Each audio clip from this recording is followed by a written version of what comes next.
Assalamualaikum warahmatullahi wabarakatuh. Selamat pagi hati sekalian. Kita berjumpa lagi dalam acara talk show Ask the Doctor Jilid 17. Saat ini kita sedang berada di Poliklinik Eksekutif Azalea yang berada di gedung VIP RSUD Cibinong. Dan untuk informasi bagi teman-teman healthy semua, saat ini kita sudah bekerja sama dengan beberapa asuransi, diantaranya ada Admedica, Aulexa, AAI, AXA, BNI Life, dan juga BRI Life. Jadi untuk teman-teman yang punya asuransi tersebut, boleh banget langsung datang ke Poliklinik Eksekutif Azalea untuk berobat dan bertemu dokter spesialis di RSUD Cibinong. Nah, perkenalkan dulu teman-teman healthy sebelumnya, nama saya Dr. Leonita Mauludianti. Saya dokter umum yang bertugas di RSUD Cibinong yang akan menemani teman-teman healthy semua dalam acara talk show hari ini. Dan hari ini saya sudah ditemani dengan Dr. Aulia Akbar SPOT atau yang lebih akrab dipanggil Dr. Abai ya dok ya? Iya. Ya, Dr. Abai ini adalah dokter spesialis ortopedi dan traumatologi yang berpraktek di RSUD Cibinong pada hari Selasa dan Kamis. Dr. Abai ini menamatkan studi S1-nya di Universitas Andalas, juga menamatkan studi spesialis di Universitas Indonesia. Dr. Abai juga merupakan anggota aktif dari Ikatan Dokter Indonesia dan juga Perhimpunan Ahli Bedah Ortopedi Indonesia. Nah, sebelum kita masuk ke pembahasan hari ini, kita mau mengingatkan kembali kepada teman-teman healthy sekalian bahwa selain bisa disaksikan melalui live Instagram, acara talk show hari ini bisa juga disaksikan melalui YouTube dan juga Facebook. Jadi jangan lupa teman-teman healthy sekalian untuk follow akun-akun sosial media milik RSUD Cibinong. Ada di Instagram di @rsudcibinong_Bogor, di Twitter @rsudcibinong, di Facebook RSUD Spasi Cibinong, di YouTube RSUD Spasi Cibinong, juga ada website www.rsudcibinong.bogorkap.go.id. Jadi jangan lupa di follow, di subscribe, di like, kemudian juga di komen akun-akun sosial media RSUD Cibinong biar teman-teman healthy selalu update info-info terkini.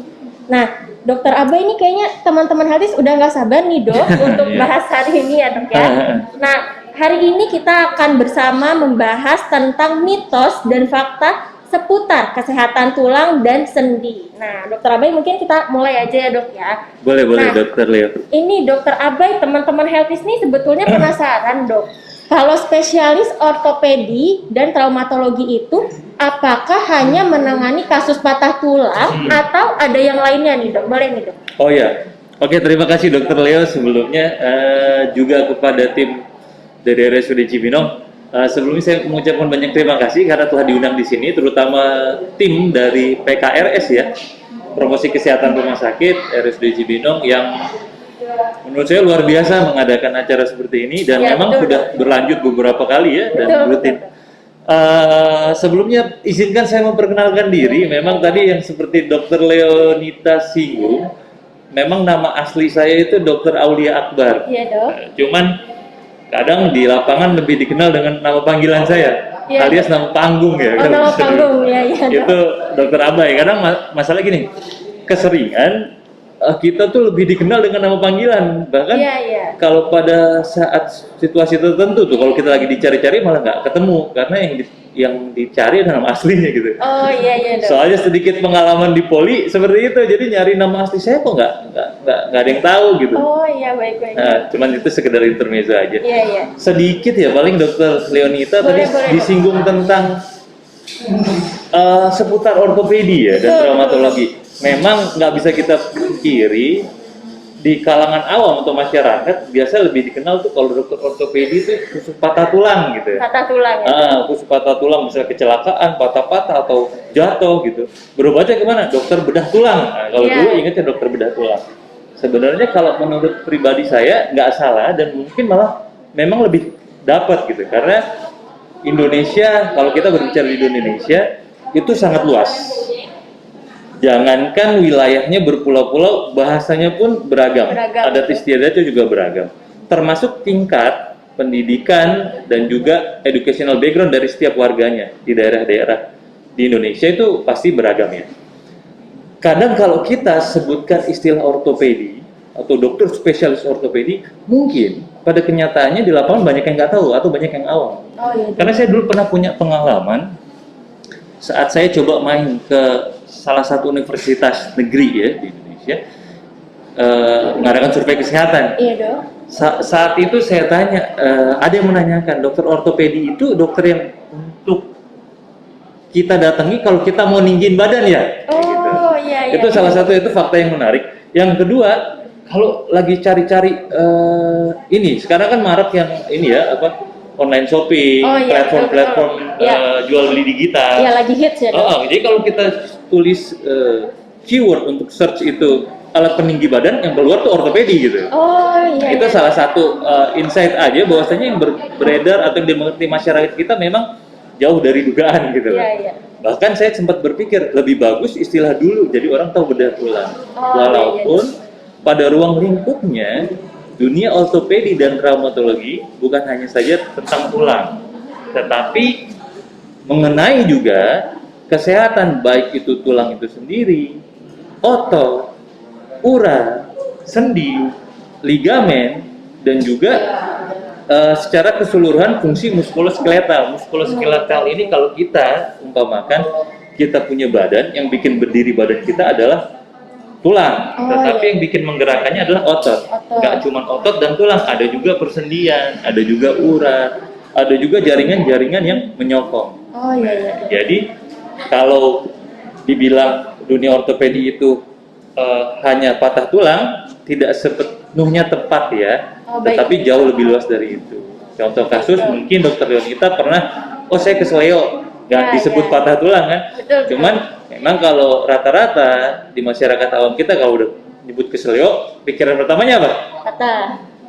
Patah boleh. Kalau kesleo misalnya habis main bola, yang kedua mungkin selain patah, dislokasi istilah medis. Oh iya. Tapi kalau kita istilah awam, dia bilang, wah ini kesleo mengsol. Oh iya. Kata selanjutnya adalah ke tukang urut. Itu nggak jauh-jauh di Indonesia tuh. Iya, baik mulai dari Aceh sampai Sabang sampai Merauke, even di Jakarta sendiri, Iya dok.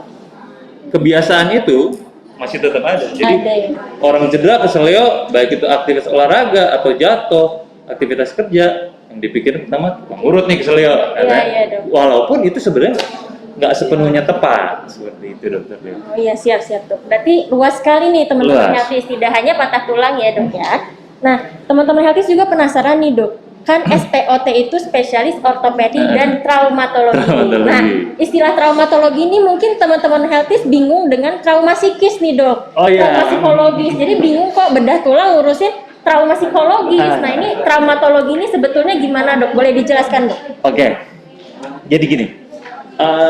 Istilah ortopedi dan traumatologi itu berkaitan erat. Itu yang pertama. Kalau kita mau bahas dari segi harfiah atau kata per kata, dalam bentuk ilmiah itu terminologi, itu sudah tepat secara teori. Tetapi kadang lagi-lagi penafsiran di masyarakat kita, terutama di lingkungan awam, itu sangat jauh berbeda. Dan bahkan kalau mungkin kita dari dunia medis atau petugas medis, baik itu dokter ataupun perawat, yang sehari-hari berkecimpung di rumah sakit nggak sadar gitu. Kita sebut traumatologi udah tahu ini pasti kecelakaan. Iya itu. Ortopedi udah tahu ini pasti terkait dengan muskuloskeletal, patah tulang, kesleo dan segala macam. Tetapi kalau kita coba sekali-sekali ambil liburan ya, karena dokter terkenal nggak pernah libur ini, 24 jam gitu. Jadi kadang suka nggak nangkep dunia luar gimana sih sekarang yang berkembang gitu. Kalau dulu saya zaman sekolah tuh, kalau kata orang dokter itu cuman numpang tidur di kos itu juga cuma sebentar, jadi ke kampus, ke rumah sakit, belajar, pulang tidur, besok berulang terus, nggak pernah gaul gitu. Jadi kalau kita coba terjun ke masyarakat, apalagi teman-teman yang di Promkes, yang kesehatan masyarakat itu tahu sebenarnya bahwasanya orang awam tuh nggak mengerti traumatologi itu sebenarnya apa. Jadi di sini mungkin sedikit saya luruskan untuk menambah ya, meluruskan apa yang kekeliruan yang terjadi di masyarakat awam, bahwasanya traumatologi itu bukan sama dengan trauma gitu. Aduh, saya trauma nih kemarin abis ketemu anjing galak misal gitu. Aduh, jadi takut, jadi fobia. Aduh, saya trauma nih, nggak lagi-lagi lah dimarahin atasan. Betul, trauma itu adalah kondisi tekanan, shock, tetapi beda konteks dengan traumatologi di ortopedi. Oh, baik dok. Kalau tadi dokter Leonita udah sanding tuh masalah psikis, ya itu trauma psikis seperti itu. Tetapi kalau traumatologi itu adalah akibat suatu cedera, baik itu yang diakibatkan oleh kecelakaan, terjatuh, kesenggol, akibat olahraga, dan sebagainya itu. Jadi menyebabkan cedera pada organ tubuh kita, baik itu tulang, sendi, kulit, otot, dan lain-lain Oh iya dok. yang terkait dengan cedera atau injury. Oh baik dok. Berarti mungkin bahasa mudahnya lebih ke cedera ya dok ya? Cedera.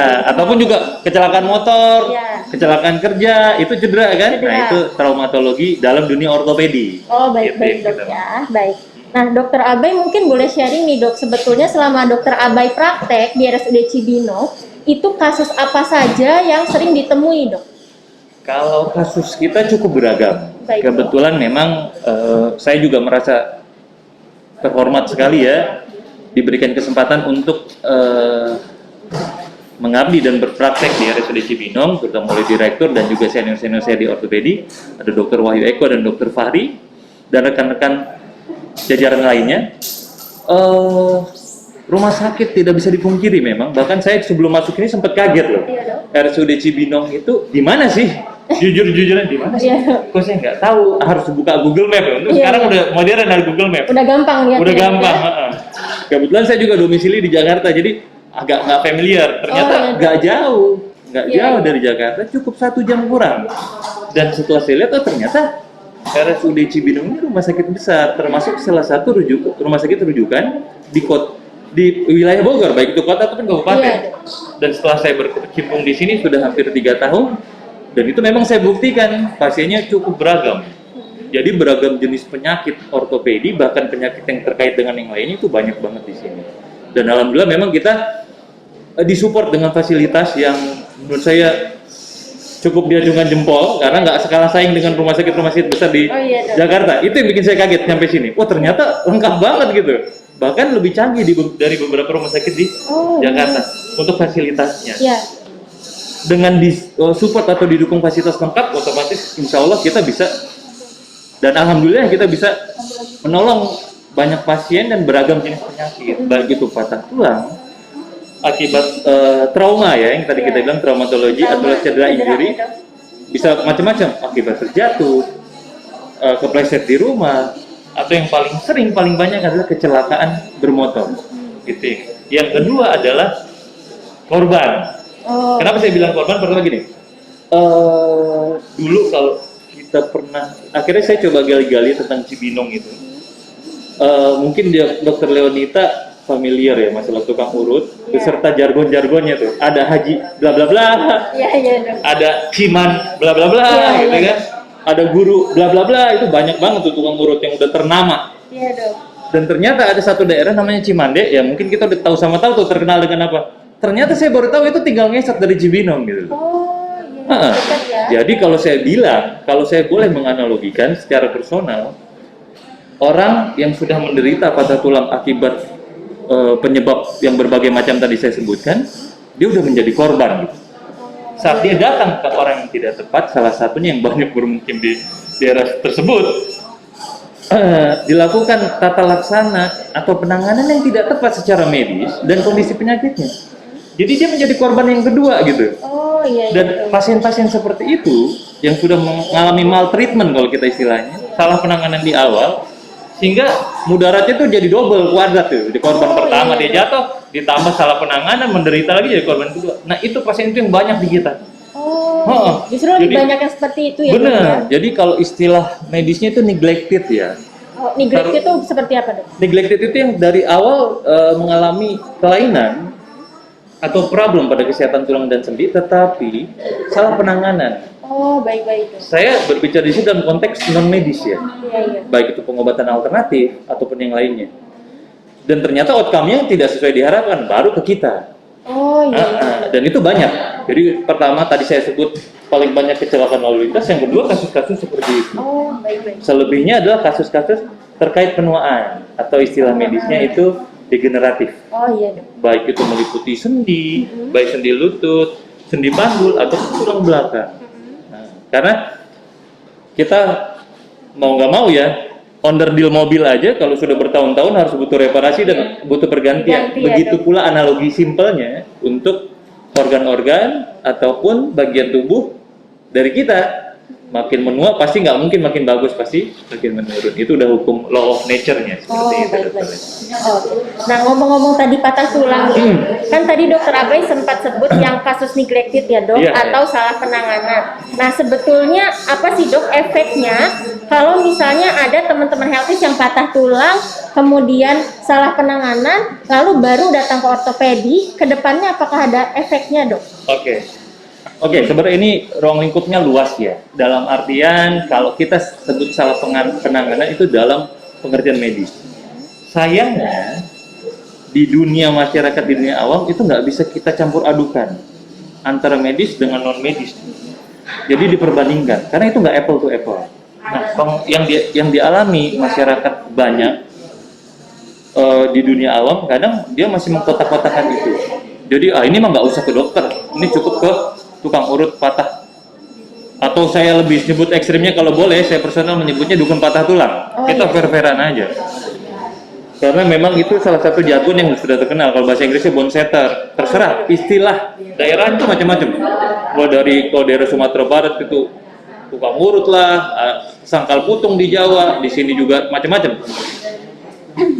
Saat itu pasien mengalami patah tulang dan pergi ke anggaplah tukang urut, kondisinya saat dia patah tulang adalah kondisi medis ya. Iya, Setuju nggak? Itu suatu kondisi kelainan atau problem medis. Kalau kita mau benar arahnya, maka dibawa ke bidang medis. Tetapi kita tidak bisa memaksakan, Dokter Gani. Oh baik dok. Dulu saya waktu masih muda mungkin masih idealis. Saya sering tuh bersih tegang dengan oknum-oknum dukun patah tulang. Iya dok. Karena tidak terlepas dari ya rasa care kita dan empati kita terhadap pasien kita sendiri gitu. Karena kita tahu pasien ini nggak ngerti, butuh penjelasan yang baik dan benar. Yang baik, cara menyampaikannya enak, pasien paham dan bisa tersampaikan ke pasien dan benar, tidak ada unsur penipuan dan memberikan harapan di sana, dan tidak juga boleh mempromosikan diri kita ataupun apa yang bisa kita lakukan. Contoh tindakan ini, saya bisa ini, dan menjanjikan hasil nggak boleh. Oh iya dok. Tetapi yang pribadi saya alami, karena saya juga udah sering juga terjun tuh melihat kondisi di lapangan perihal pengobatan alternatif, itu belum apa-apa sudah dijanjikan gitu. Saat kita datang di depan pintu, oh iya, udah tahu. Makan kadang disebut orang pintar itu dia. Mungkin salah satu itu. Oh iya. Karena ada masyarakat kita ya lucunya berobat ke orang pintar aja. Tapi saya akui secara harfiah dia emang lebih pintar daripada kita dokter atau tenaga medis. Karena kalau kita dokter, pasien datang kita butuh periksa, kita butuh ronsen, kita butuh cek lab, tanya-tanya riwayatnya bagaimana. Tapi kalau orang pintar itu dari depan pintu aja dia udah tahu penyakitnya apa. Iya. Walaupun nggak benar juga. Jadi itu, jadi yang dia tonjolkan adalah harapan-harapan. Oh nanti aman nih, bisa ini. Itu mungkin bagus untuk meningkatkan sugesti pasien. Tetapi unsur kebenarannya belum tentu, karena kita harus menginformasikan sesuatu yang benar tanpa menjanjikan sesuatu. Oh iya. Gitu, karena kita menolong ikhtiar, memberi kesembuhan di atas. Di atas ya dok ya. Oke baik. Nah ini sih dok, mungkin teman-teman ini ada yang masih takut dok kalau curiga patah tulang, terus harus berobat ke dokter bedah tulang, karena katanya kalau berobat ke dokter bedah tulang pasti dioperasi atau pasti dibedah. Dan katanya ada anggapan nih dok, kalau setelah operasi tulang atau operasi sendi, katanya jadi tidak bisa aktivitas lagi atau tidak bisa olahraga. Nah ini mitos atau fakta dok? Oke. Ini kalau disuruh pilih mitos atau fakta, ini mitos 1000% ini. Oh 1000% ya dok ya? Agak lebay memang ya. Tapi memang pada kenyataannya seperti itu. Gini, pertama saya coba mau mengarahkan ya pemikiran gini. Kalau kita mengalami kondisi medis, analoginya adalah kita harusnya berobat atau minta petunjuk ke arah medis. Jadi kalau teman-teman habis kecelakaan ragu patah atau enggak, anggaplah gitu, karena mereka nggak tahu patah atau enggak. Tetapi saya ada problem nih, ya pasti dia tahu tuh, oh ada problem nih, nyeri nih misalnya, kok ada luka, atau problem yang lain, bengkok kakinya, atau problem yang bengkak, atau nggak bisa digerakin, atau diberdiriin sakit dan jatuh, pasti ada sesuatu. Saat terkait dengan organ tubuh, maka pergilah ke ahlinya yang sudah belajar tentang organ tubuh itu. ya, dan belajarnya itu jelas Iya, Dok. di pusat pendidikan yang memang terdaftar, yaitu dalam arti kata tenaga medis atau dokter. Di mana mereka ada? Di rumah sakit atau pusat pelayanan kesehatan, klinik, puskesmas, rumah sakit. Datengin aja dulu. Oh iya. Saat pertama kali kita sudah datang ke situ, insya Allah alurnya akan benar. Oh, Nggak iya. mungkin ada tiba-tiba dari dokter pergi ke dukun. Iya, iya. Belum pernah dengar kan? Belum. Tapi ada kejadian. Karena kenapa? Yang minta pasiennya sendiri. Oh, Itu saya udah nggak gitu. hitung. Udah kita Oh, periksa, iya, iya. udah kita ronsen, Iya. perginya ke dukun lagi. Oh, Tapi saya cuma bisa senyum sekarang. Kalau dulu saya mungkin agak terbawa emosi. iya. Terutama ke dukunnya ya. Kalau sekarang saya cuma bisa senyum karena saya tahu dia akan balik lagi. Oh, iya, iya, Dok. Setelah 2 minggu, 3 minggu, sebulan, 2 bulan, bahkan ada yang 2 tahun baru balik. 2 tahun. Karena malu. Dulu pernah ketemu saya, udah saya saranin jangan ke dukun, mendingan nggak usah diapa-apain, diistirahatkan, akan jauh lebih bagus dibandingkan di salah treatment. Iya, iya, Dok. Akhirnya dia menunggu datang ke kita, tingkat morbiditasnya alias keparahan penyakitnya itu udah jauh lebih berat dibandingkan saat pertama kali datang, dan itu Oh, sudah iya. terlambat. Tetapi Baik. bukan terlambat untuk ditangani, tidak, ditangani tetap bisa, tetapi hasilnya pasti tidak akan maksimal saat di awal. Jadi pesan saya, kalau memang kita ada problem, cari ke ahlinya. Nggak Oh, harus oke. dokter spesialis. Ke dokter umum dulu. Boleh, ke perawat, ke klinik. Nanti akan diarahkan ke orang yang tepat. Nggak usah kita pikirin, saya mau ke dokter mana ya, pusing sendiri. Udah Iya, kita iya. sakit lah lutut, misalnya habis jatuh. Musing juga pikiran. Makin udah. pusing. Itu tugas kita sebagai dokter dan juga rekan-rekan tenaga medis di lapangan seperti itu, mengarahkan, membantu pasien. Oh, iya, Seperti iya. itu. Oh, baik-baik. Berarti tidak usah terlalu banyak mikir dulu ya, Dok, ya. Nggak usah terlalu banyak khawatir, takut, datang saja dulu ya, Ke, Dok, ya. ke orang yang tepat. Siap, siap, Dokter. Nah, tadi Dokter Abai juga sempat singgung masalah penuaan ya, Dok, ya.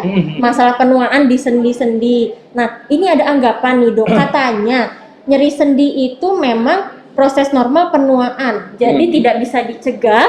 Kemudian juga nyeri sendi itu katanya hanya dialami usia tua. Usia Nah, tua, ini iya, iya. mitos atau fakta nih, Dok? Oke, ini pembahasannya cukup menarik nih karena memang banyak terjadi di lapangan Iya, nih. Dok. Sepertinya ini pertanyaan ini salah satu pasien atau warga ya. Iya, Dokter nih. Teman-teman healthies ya. Betul, betul. Cuman kalau udah 70 mungkin sebutannya nggak teman-teman healthy karena nggak ngerti Oh, juga iya. ini istilah zaman now gitu. Betul, betul, Dok. Oke, saya bahas. Pertama, itu tidak sepenuhnya tepat. Oh, Bahkan iya. lebih banyak sesatnya. Oh, iya, iya, Dok. Nyeri sendi bisa terjadi pada siapa aja, tergantung penyebabnya apa. Penyebabnya tadi sudah disebut berulang-ulang, ada berbagai jenis. Oke. Terkait dengan usia penuaan, nggak semua yang sudah tua akan nyeri. Oh, iya. Banyak kok kalau kita lihat, oh kakek saya umurnya lebih tua, tapi kok nggak sakit lutut ya? Oh, Nah, iya. itu umur baru 50-an tapi udah sakit. Jadi tidak ada terkait dengan semakin tua harus semakin nyeri atau harus semakin rusak sendinya, enggak juga. Oh, iya, iya. Banyak faktor yang menyebabkan atau mempengaruhi itu. Jadi nyeri itu yang ketiga ya, nyeri itu normal atau enggak sih? Sebenarnya enggak normal nyeri itu. Oh, iya, Dok. Apalagi nyeri yang sifatnya berat dan mengganggu aktivitas normal.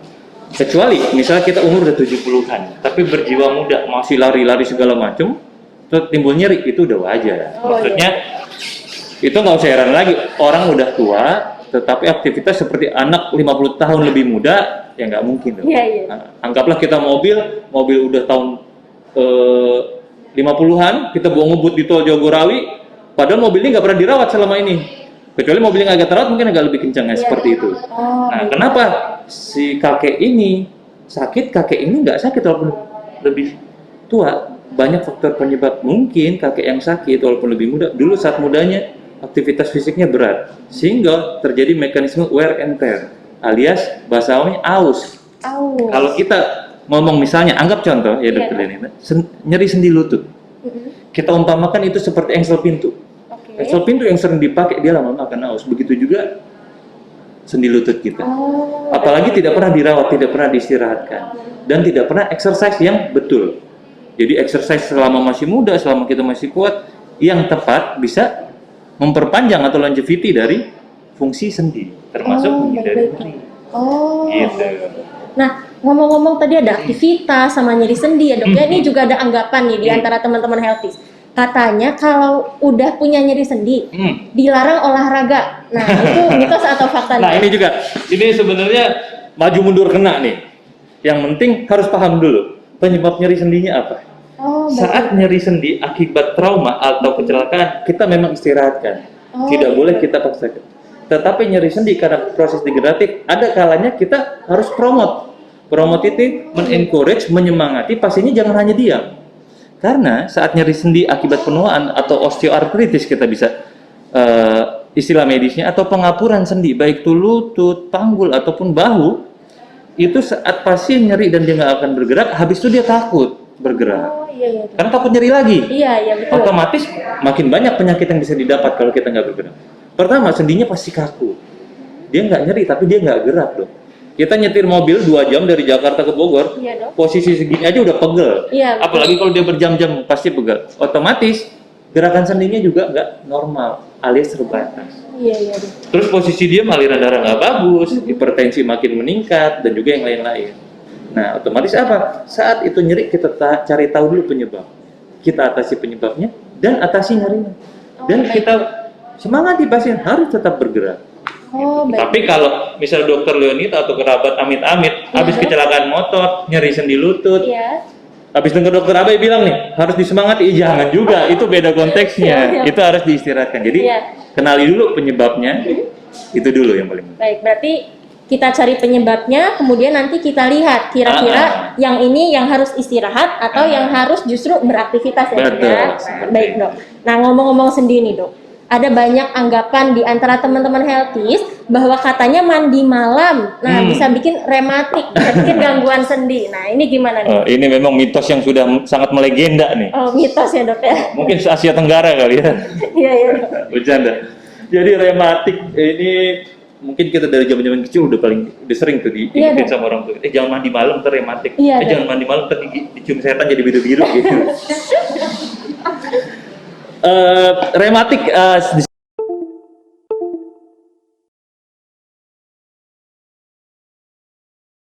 pahami loh sebenarnya. Penyakit rematik adalah penyakit autoimun Oh iya iya dok. yang menyebabkan peradangan secara sistemik atau seluruh tubuh.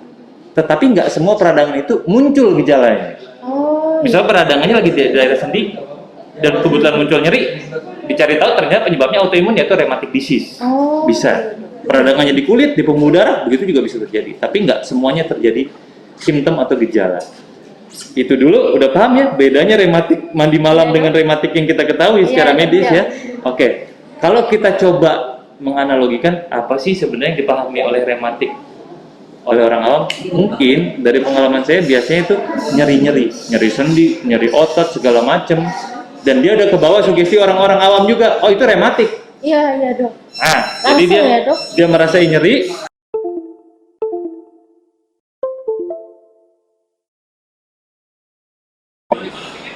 alias bikin nyeri.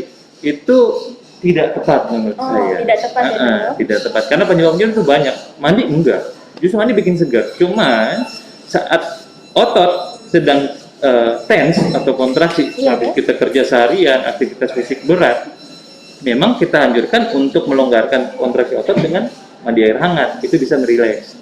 Tetapi saat otot sedang cedera, justru kita hindari mandi air hangat, tapi kita mandi air dingin. Seperti itu, misalnya habis cedera, keselio, habis kita kompres dingin, bukan kompres hangat, seperti itu. Jadi kalau dibilang mandi malam ya tadi ya, bikin rematik, itu tidak tepat. Jadi nggak usah takut, apalagi zaman sekarang mandi malam bisa pakai air hangat kan, nggak kedinginan lagi. Iya baik dok, benar.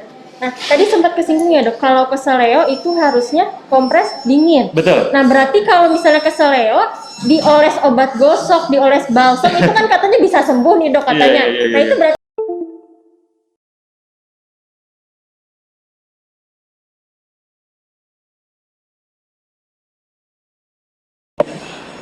baik apapun itu jatuh, kesandung atau lagi olahraga, saat terjadi cedera di anggota tubuh kita, itu terjadi peradangan. Peradangan itu gejalanya bisa panas, nyeri, sakit, bengkak, sulit digerakkan. Nah, peradangan ini harus kita hentikan dulu. Bayangkan saat lagi panas, sakit, bengkak, ditambah minyak panas, digosok-gosok. Oh iya dok. Misalnya saya kesandung di sini motor, otot saya pasti bengkak meradang. Ototnya itu jaringan lunak yang lembut. Makin kita gosok, makin radang lagi. Apa bedanya nih tangan yang menggosok dengan motor yang nabrak, ya kan? Jadi sama aja ya dok. Betul. Ditambah ini udah panas, tambah minyak panas lagi. Iya baik. Nah, cuman nggak bisa kita pungkiri.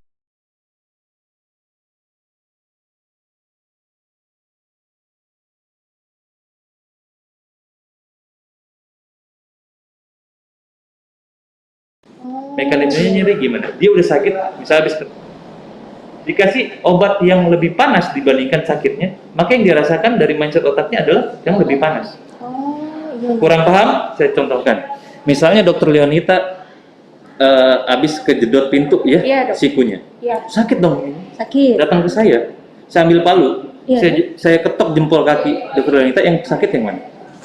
Jempol kaki pasti. Yang ini udah kelupaan. Iya. Itu efek minyak di urut-urut tadi. Oh. Makanya nggak pernah ada orang saat cedera maaf ya, saya biasa ngomong dukun nih, Iya. ke tukang urut, senyum, nggak ada. Pasti kalau nggak dia nangis, mengkerut, stres, tensi naik karena sakit. Iya, iya. Sakitnya bukan lagi sakit karena dia cedera awal, tapi sakit karena urutan dia, sakit karena minyak panasnya. Abis itu, Iya, Dok. saat sakitnya itu hilang, panas hilang, merasa lebih baik. Iya, iya. Itu analogi seperti ini. Kita makan kepedesan, Iya, Dok. kita kasih air dingin, abis itu enak kan? Iya. Jadi lebih enak dari Betul. kayak seolah-olah lebih enak dari sebelum makan cabai itu. Iya. Nah, itulah analoginya. Oh, Seperti itu. siap-siap, Dok. Berarti memang ada salah informasi. Benar. Ya. Jadi itu kalau orang udah kebentur, diurut-urut, ibarat kita udah jatuh ketiban tangga lagi. Oh, iya, jadi tapi double ya. sengaja ditibanin gitu loh. Iya, iya. Lucu jadi. Oke deh. Nah, ini udah banyak pertanyaan nih, Dokter Abai, dari teman-teman Healthies. Mungkin Dokter Abai kalau mau minum dulu, boleh, Dok? Oh, iya, Bu. Udah banyak ngobrol-ngobrol nih, kita bahas Saya mitos mohon dan izin nih. fakta, ya. Bukan maksud untuk tidak menerapkan prokes, cuman Iya, iya, Dok. agak aus ya. Iya, Dokter Renita agak juga agak. silakan. Iya.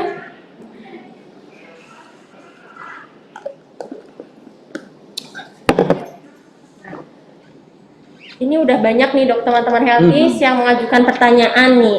Teman-teman Healthies nanti misalnya masih mau ngajuin pertanyaan, boleh tulis di kolom komentar ya, teman-teman.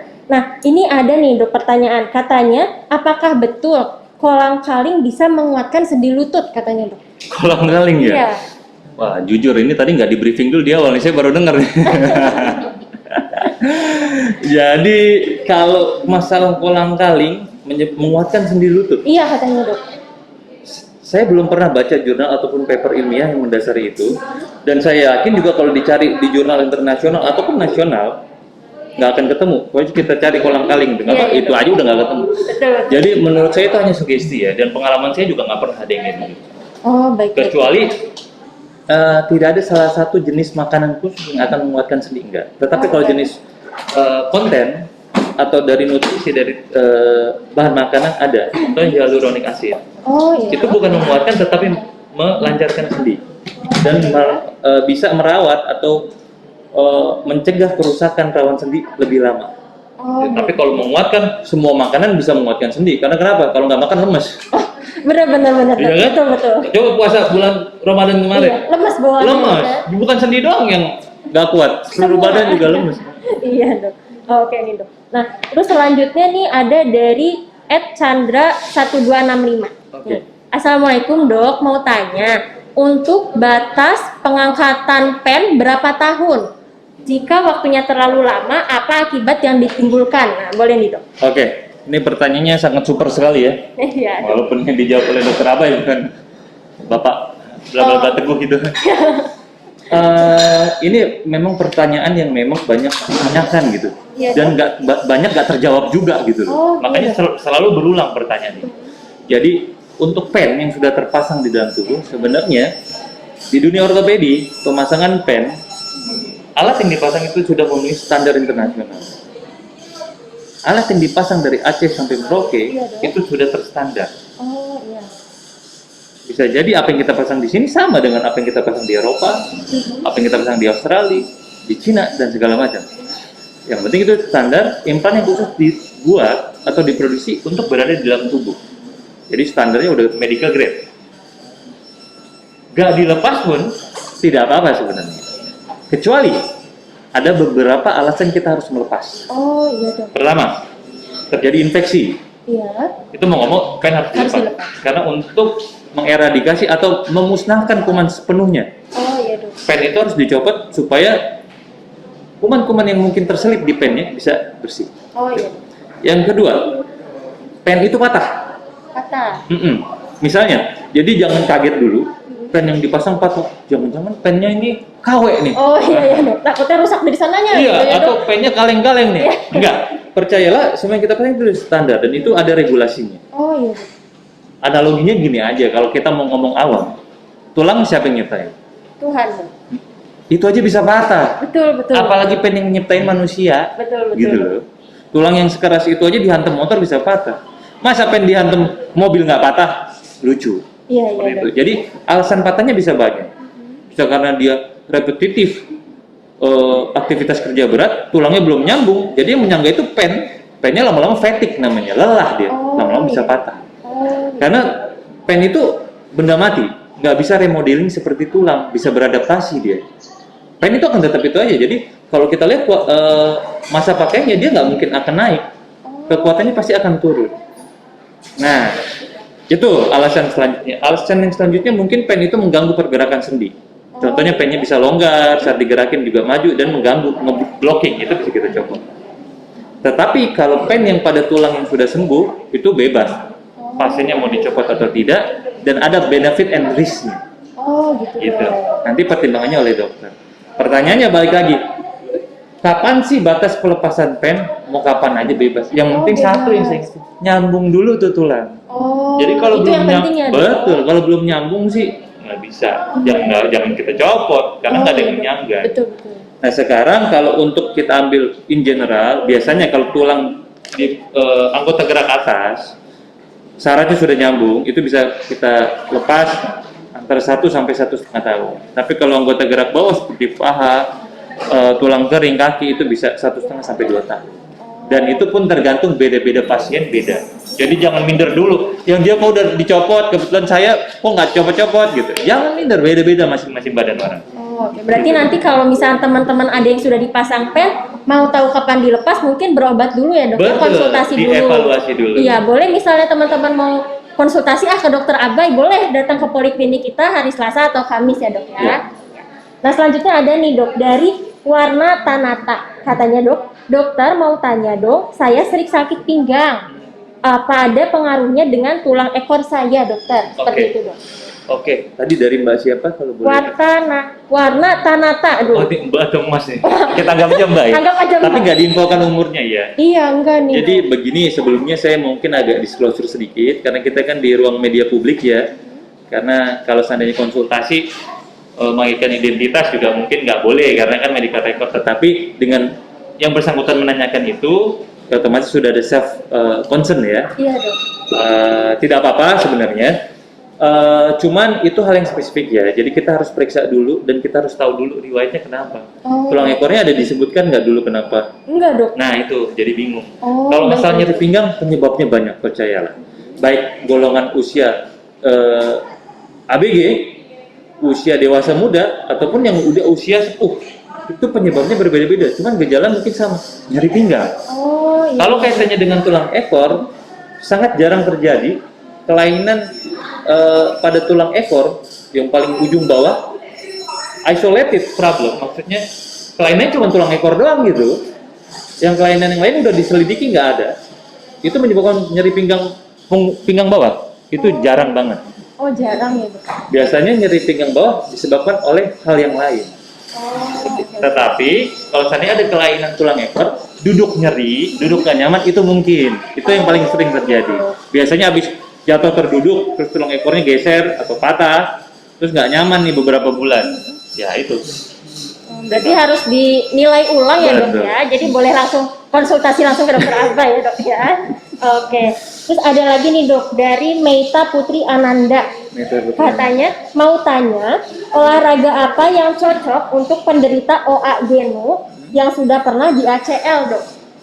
Oh, gini sudah pernah di ACL. Oke. Pertanyaannya mungkin ya memang awam ya. Mungkin Iya. saya sedikit luruskan. Maksudnya penderita pengapuran sendi lutut Iya, yang Dok. kita kenal dengan istilah medisnya OA genu, osteoarthritis genu, yang pernah sebelumnya diriwayat operasi ACL ya, Iya, atau pernah mengalami cedera ACL. Saya nggak tahu dia udah dioperasi atau belum. ACL itu anterior cruciate ligament, salah satu ligamen atau urat pada Iya, sendi Dok. lutut. Oh iya dok. Dia fungsinya salah satu untuk stabilisasi sendi lutut. Jadi kalau ACL itu problem, baik itu katakanlah robek atau rusak, dia nggak stabil. Saat lutut nggak stabil tuh gampang kegesek ke tulang rawan. Oh iya. Long termnya, masa yang akan panjangnya menyebabkan kelainan pengapuran sendi lutut atau OA. baik. Seperti itu. Kalau sini udah jelas, maka saya jawab pertanyaannya. Iya, Dok. Yang paling bagus, mungkin waktu dan tempat kita terbatas ya, saya Iya, nggak Dok. bisa menjelaskan panjang lebar. Tetapi kalau saya boleh menyingkat, rata-rata paling bagus itu 2. Kalau nggak sepeda statis, berenang. Oh, baik. Dan berenang itu juga bukan seperti orang atlet berenang, Iya. tetapi ada gerakan-gerakan khusus yang mungkin saya nggak bisa jelaskan satu persatu di sini, gitu. Oh, baik. Berarti lagi-lagi boleh konsultasi langsung. Boleh. Ya, siap. Nah, ini ada nih Dok dari @Maria Tam ya, TAMB katanya. Terima kasih Dokter Abe dan Dokter Leonita. Aduh nih, katanya terima kasih. Kayaknya Dok. saya kenal ini ya. Oh, iya Dok. Mungkin rekan ya Dok ya. Saya sudah terkenal nih orangnya nih. Oh, di siap, rumah siap. sakit di RSUD kita nih. Oh, siap. Sama-sama Ibu Maria. Nah, terus ada lagi nih Dok, katanya dari @rismaaulia_1707. Katanya, suami saya masih dalam pengobatan kulit, tapi selalu sakit sendinya.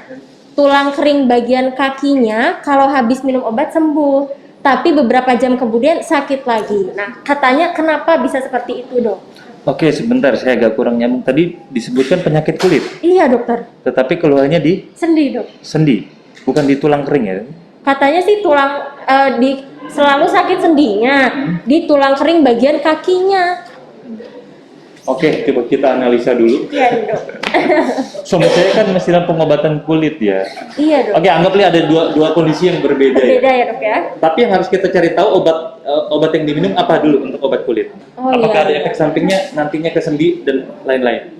Yang kedua, penyebab penyakit kulitnya apa? Karena ada salah satu penyebab gejala pada kulit, ternyata itu penyakit autoimun atau sistemik. Dan dia juga berefek pada sendi. Oh, Anggap aja baik. lupus erythematosus, rheumatic disease juga bisa, dan penyakit autoimun lainnya. Itu bisa. Nah, saat habis minum obat sembuh, bisa jadi dia dapat obat analgetik atau pengurang rasa nyeri. Oh, iya. Atau obat golongan-golongan kortikosteroid, ataupun obat anti peradangan. Oh, baik. Makanya saat minum obat kulit kebetulan sembuh gitu. Iya. Atau dia minum obat sendiri untuk tulang keringnya, nyeri tulang keringnya. Yang pasti Bapak atau Ibu, ini harus dicari tahu dulu. Apakah keluhan pada kulit dan tulang kering dan sendinya itu sama, atau dua hal yang berbeda? Saat penyebabnya sudah diketahui, maka itu gampang aja algoritma kita memberikan obat. Oh, iya. Dan habis itu kita evaluasi bagaimana kesembuhannya. Oh, Jadi baik. dicari tahu dulu. Harus kita cari tahu dulu ya. Benar. Siap. Nah, terus ada lagi nih Dok dari @skakmat. Katanya, kenapa ya Dok kalau bangun tidur sakit leher, yang disalahin bantal Dok? Ini nih. Kadang saya mau ketawa, cuman kadang kita lagi syuting jadi kita agak jaim sedikit. Oh iya Dok. Iya itu memang saya kasihan juga, berempati juga nih sama Sama bantal. bantal ya Dok? Gak salah apa-apa, tapi bantal disalahin. Ya sebenarnya gini, kalau kita mau bahas sisi seriusnya Iya ya. Dok. Bangun tidur sakit leher yang disalahin bantal, istilah itu kayak salah bantal. Iya Dok. Sebenarnya itu suatu mekanisme yang kombinasi penyebabnya, nggak cuman kadang kan terkait itu salah posisi saat tidur. Ternyata pada aplikasi klinis itu nggak sepenuhnya karena salah posisi. Oh, Bisa iya. jadi sebelumnya sudah ada cedera dia, tapi cederanya nggak diketahui. Contohnya apa? Bekerja terlalu lama, dia posisi gini, ditabuk nggak Dok? Enggak. Enggak. Bapak kebentur nggak? Enggak. Ditempelin orang nggak? Enggak. Jatuh nggak? Guling-guling nggak? Enggak. Bapak ngapain? Ya saya kerjanya apa? Ternyata begini, 8 jam, Oh, iya. 6 jam. Maka dia tense lama-lama otot KO. Tegang ya, Dok, ya? Jadi otot itu punya batas maksimal kerja, harus istirahat dulu sebelum bisa kerja lagi. Oh, Saat baik. dipaksakan dia pasti akan cedera. Dan itu cederanya nggak disadari. Oh, Taunya rumah pegel. Kalau kerasa pegel sampai rumah, kalau sampai rumah udah saking capeknya nggak kerasa pegel, tidur. Bangun Iya. pagi besok ini baru pegel, bantal. Salah lagi. bantal. Siap. Kayak gitu. Itu contoh sedikit aja. Iya, oke deh Dok, baik. Nah, ada dari Bila Sofyan juga nih Dok. Katanya, apakah anak dengan kondisi clubfoot atau kaki pengkor harus dioperasi? Oke, kaki pengkor ya. Iya, Oke. Dok. Kaki pengkor ini memang istilah awam yang sudah banyak dikenal di kita di Indonesia. Di beberapa daerah tertentu ada istilah-istilah lain. Mungkin saya juga kurang hafal juga. Tetapi kalau istilah medisnya memang clubfoot. Istilah medis lebih rincinya adalah CTV. Gak semuanya harus dioperasi. Jenis kondisi tertentu yang memang membutuhkan operasi. Contohnya yang sudah terlalu parah. Iya dok. Yang kedua, neglected sifatnya. Oh. Jadi dia udah salah penanganan. Atau yang ketiga, yang terlambat. Jadi dia udah tahu dari lahir kakinya pengkor, tapi baru berobat setelah masuk SMP. Oh, Itu iya. bisa 2 kali ganti presiden itu baru dia berobat. Iya dok. Sudah terlalu lama ya. Sudah dok, terlalu ya? lama. Dan kenapa berobat ternyata? Iya dok, saya harus pakai sepatu pantofel satu upacara, jadi nggak bisa pakai. Itu alasannya, sesimpel itu. Memang kadang-kadang itu yang bikin kita senyum, lucu-lucunya di Indonesia gitu. Tapi Iya, memang iya. itu kenyataan, kita harus tahu dan kita harus pahami. Kayak gitu. Jadi bukan kelainan bentuknya, cuman sekedar simpel, saya nggak bisa masuk sekolah jadi tim paskibraka gara-gara nggak bisa pakai Sepatu. pantofel. Ya, oh, iya. Sebenarnya dia seumur hidup pakai itu, kalau nggak masuk tim paskibraka juga nggak bakal berobat. Iya dok, karena Itu nggak merasa lucu-lucu. ada masalah Benar. ya dok. Jadi ya? intinya nggak semuanya harus dioperasi, hanya kondisi-kondisi tertentu yang mungkin membutuhkan operasi. Oh ya, oke baik. Nah kemudian ada dari FB nih dok, pertanyaan dari Facebook ya dok, dari Nana Meskiana. Katanya usianya sudah 55 tahun. Gimana menghindari cedera lutut jika dibawa lari? Karena jika dibawa lari dengan intensitas tinggi, terasa sakit dan terasa sampai 2 pekan sakitnya nih dok. Oke, dari pertanyaan ini mungkin sudah bisa diketahui penyebabnya ya. Jadi saya rasa mungkin ini Ibu Nana atau Mbak Nana ini juga udah tahu. Setiap saya lari, ada kata-kata setiap di sana. Berarti itu suatu hal yang berulang. Setiap saya lari dan agak dipaksain dikit sakit. Obatnya apa? Ya jangan dipaksain. Sesimpel itu. Itu yang pertama. Iya. Tetapi kan kadang orang, ya berarti saya nggak boleh lari. Iya. Nah itu salah tangkap orang. Jadi sedih, yang biasa aktif, tiba-tiba disuruh nggak lari, stres nggak? Stres. Iya. Sama kita yang biasa melakukan sesuatu itu baru disuruh stop. Itu ibaratnya dalam arti, wah saya divonis tidak boleh berlari lagi. Iya dok. betul. Jeder ya, kayak film sinetron. Enggak, sebenarnya perlu edukasi yang tepat. Lari boleh. Boleh ya dok. Saat penyakit nyeri lutut yang dikaitkan dengan pengapuran, Iya. kita encourage lagi untuk aktivitas fisik. Bisa lari, bisa ini, tetapi yang proper. Oh baik. Dari sepatunya pun yang betul, durasi larinya, intensitasnya itu harus kita batasi. Oh, Nggak iya. boleh lagi yang harus dipaksakan. Mungkin umur 55, 55. temennya lari sama anak umur 30-an. Oh iya. 30-an bisa kenceng, kita mau ikut-ikutan. Iya. Jadi memang udah harus dieman-eman kalau bahasa Jawa. Oh, Kalau siap, memang Dok. udah tanda-tanda itu. Bisa pulih lagi bisa, kenapa tidak? Tetapi berobat yang benar, Oh iya. yang tepat, seperti itu. Iya. Karena sekarang nggak bisa kita pungkiri, gear untuk lari, supporting system itu udah banyak. Dan jenis home exercise yang menopang untuk penguatan otot untuk berlari, itu udah banyak. Oh iya. Alat-alatnya, fitness dan gym segala macam yang terarah terukur, fisioterapi olahraga khusus, yang nanti dinaungi oleh dokter spesialis kedokteran olahraga itu banyak, beragam. Oh, Seperti baik. itu. Siap. Nah selanjutnya ada nih dari Kang Miftah 99 nih, katanya, dok mau tanya, saya punya keluhan kaki setiap berdiri lebih dari 1 jam, tumit saya nyeri dan kram. Nah ini kenapa nih dok? Oke, sebenarnya gini, dari Kang Miftah, ini kalau kita lihat berdiri 1 jam itu sampai sakit itu pasti mengganggu. Iya dok. Karena orang normal berdiri berjam-jam itu nggak masalah. Betul. Tetapi yang masalah kalau berdiri diam di tempat, itu pasti problem. Tetapi menurut saya ini merupakan suatu memang sudah penyakit atau problem. Paling sering yang menyebabkan ini adalah nyeri di bagian tumit itu bisa 2 jenis penyakitnya, itu plantar fasciitis atau memang ada calcaneal spur atau takik tulang yang tumbuh di bagian tumit. Itu kalau kita tekan agak lama sakit. Pertanyaan kenapa muncul itu? Banyak faktor yang menyebabkan ini. Dari posisi berjalan atau aktivitas yang salah, aktivitas fisik yang berat, misalnya ada lift naik turun tangga terus menerus, maksudnya terus menerus nggak sehari naik turun tangga, enggak, setiap hari rutin naik turun tangga tapi dilakukan 20 tahun, KO juga. Iya. Sol sepatunya salah lagi, Iya. yang keras. Betul. Ya. Belum gitu olahraga yang loncat-loncat atau yang high impact, makin KO. Waktu muda pasti nggak sakit, tetapi di early old itu langsung muncul di mana usia-usia sepantaran belum, karena memang mau nggak mau dulu nggak pernah dieman-eman atau salah posisi atau lifestyle yang salah. Nah paling sering sih biasanya itu saran saya ke Kang Miftah, coba dibawa berobat untuk diperiksa lebih lanjut. Kita bisa ronsen dan periksa fisik. Apa sih yang problem titik-titiknya itu? Treatmentnya banyak, mulai dari obat-obatan yang minimal invasif atau mungkin pain management yang sekarang sedang marak banget dan bagus banget. Oh iya dok. Oke dok, sip. Jadi intinya lagi-lagi berobat ya dok ya? Iya. Oke dok. Terus ada dok dari @lutfi.amalia.adel. Katanya dok, apa benar patah tulang bisa gampang kesambar petir? Nah dok, menarik nih dok. Gimana nih dok? Ini memang pertanyaan abadi nih kak, dari dulu, dari zaman saya kelas nggak hilang-hilang, tapi nggak apa-apa ya. Saya sering kalau ada pasien gitu, dok saya nggak mau dipasang pen. Kenapa pak? Kenapa bu? Nanti gampang kesambar petir. Kata tetangga saya. Oh, kata tetangga ya dok? Terus saya tanya balik, tetangganya pernah dipasang pen pak?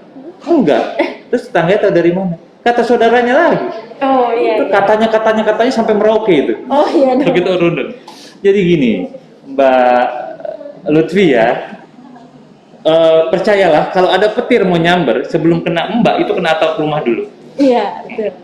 Misalnya pasang pennya di kaki, percayalah sebelum kena kaki pasti kepalanya dulu. Jadi bukan berarti kita pasang pen menjadi magnet untuk petir, enggak. Itu mitos. Jangankan petir, medan magnet aja nggak bakal kerasa.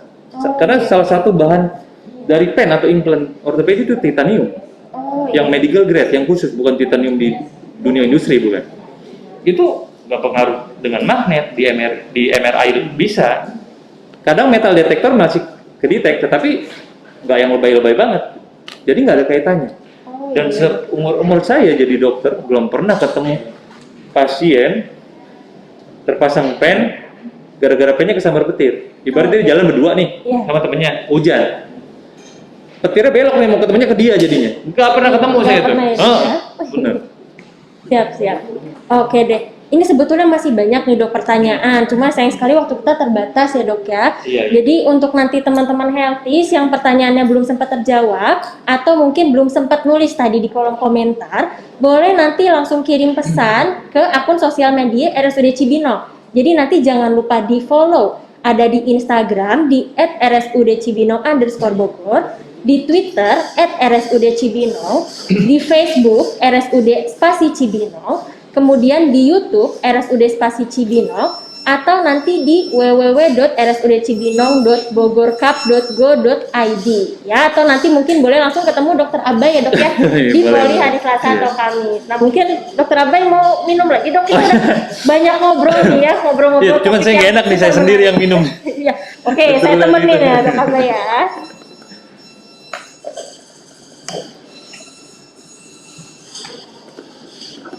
Tapi mungkin izin sebelum di close ya. Iya dok. Mungkin ada satu pesan saya. Boleh dok. Untuk teman-teman healthies atau warga masyarakat, terutama di daerah Kabupaten Bogor dan sekitarnya, pesan saya satu aja. Kita simple aja, nggak usah pikir terlalu panjang sehingga banyak dapat informasi-informasi yang sesat dan menyesatkan. Jadi nggak cuma sesat, kadang menyesatkan. Jadi yang rugi kita sendiri. Saya coba ngajak berpikir, kalau ada kelainan yang kita rasakan di tubuh kita, pergilah berobat ke orang yang tepat. Itu dulu. Baik. Sehabis itu bapak atau ibu nggak usah pikirin. Insya Allah bapak akan mendapatkan informasi yang jelas. Udah tinggal ngikutin. Oh iya. Jadi jangan takut. Bro, saya patah atau ada kelainan apa? Takut berobat ke ortopedi nanti disuruh operasi. Iya. Enggak. Kita tuh bukan polisi yang memaksa penjahat untuk dimasukkan penjara. Ini saya tidak menganalogikannya seperti itu. Atau kita bukan suatu rentenir yang memaksa untuk membayar utang. Enggak. Tugas kita menginformasikan yang jelas. Semuanya keputusan ada di pasien. Jadi kalau saya nggak mau berobat ke dokter bedah tulang, takut dioperasi. Iya dok. Itu menurut saya keliru. Oh iya. Karena apapun itu, walaupun nanti dibilang butuh operasi pak, seperti ini, atau sebaiknya ini memang dioperasi, bapak nggak harus mau. Maaf dok, saya belum setuju. Saya belum siap. Bebas, nggak mungkin dokter yang memaksa. Yang pasti satu, yang keuntungan yang bapak dapat, bapak sudah mendapatkan informasi yang betul dan benar. Jadi bapak nggak tersesat. Baik. Seperti itu. Nah itu jangan takut. Tips dari Dokter Abai ya dok ya. Oke deh. Nah teman-teman ini sayang banget ya waktu kita sudah habis ya Dokter Abai ya. Jadi nanti boleh banget nanti yang masih penasaran boleh nanti tanyakan pertanyaannya ke akun sosial media RSUD Cibinong. Nanti kita bantu sampaikan ke Dokter Abai ya dok ya. Nanti kita sampaikan jawaban Dokter Abai ke teman-teman healthy sekalian.